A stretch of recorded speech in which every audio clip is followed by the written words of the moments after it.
Hey everyone, welcome to the channel. Today we're going to do a reading from the Dia de los Muertos Oracle by Kelly Sullivan Walden. This one is card number 29, OMETEOTL. Hopefully I'm saying that right. I do have a trouble time trying to speak the Aztec names. OMETEOTL. Open the skylight of your mind and behold infinity. A quote by Don Miguel Ruiz. The dream you are living is your creation.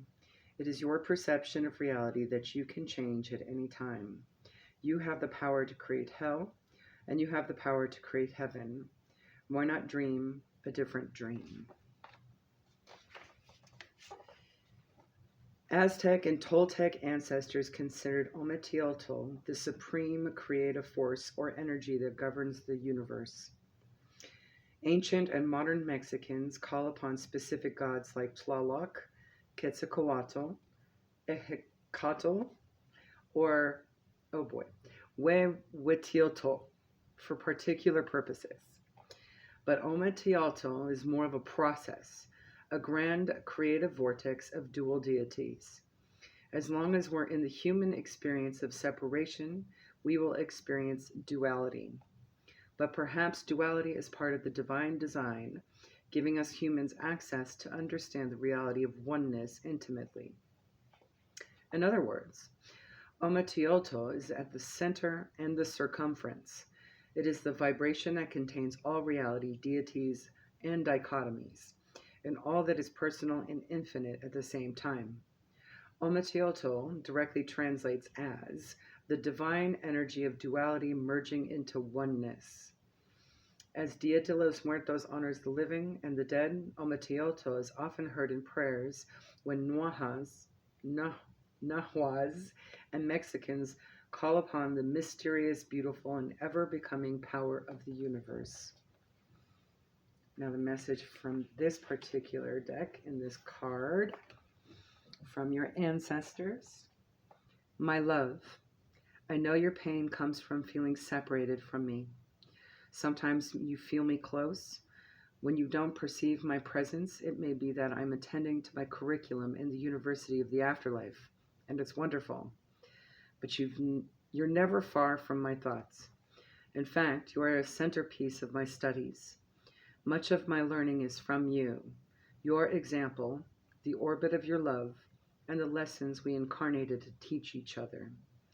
I owe you a debt of gratitude that will take me lifetimes to repay, and it's what I intend to do. Take heart that you pulled this card, because it's not so much me that you desire connection with, but the heart of the universe itself. To know oneness, you must experience separation.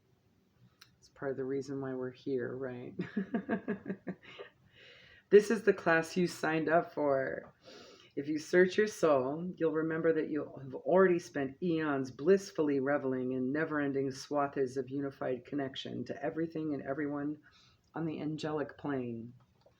Then one day, you burst with joy when you learned you could earn your doctorate degree in oneness by choosing a human incarnation, thus exploring separation. You've received the blessed awareness that all beings are unique, sparkling facets of a glorious diamond. We appear to be separate, but beneath the surface we are utterly, intrinsically, and undeniably connected. You now know this. Just as the tonal, that which we can perceive, and the nagual, that which we cannot perceive, are both true, depending on your point of view, unity and duality are also both true. The great gift of your sojourn to this human dimension, especially in the wake of my passing, is the deepened understanding that comes through contrast. You know hot because you know cold, joy because you know sadness, life because you know death, and me because I know you. By bathing in the sea of separation, you can emerge with an understanding of unity. The mantra on this card. As I ride the waves of grief in its minute specificity, I elevate my consciousness high and wide enough to remember my oneness with all pervading life force that transcends polarity.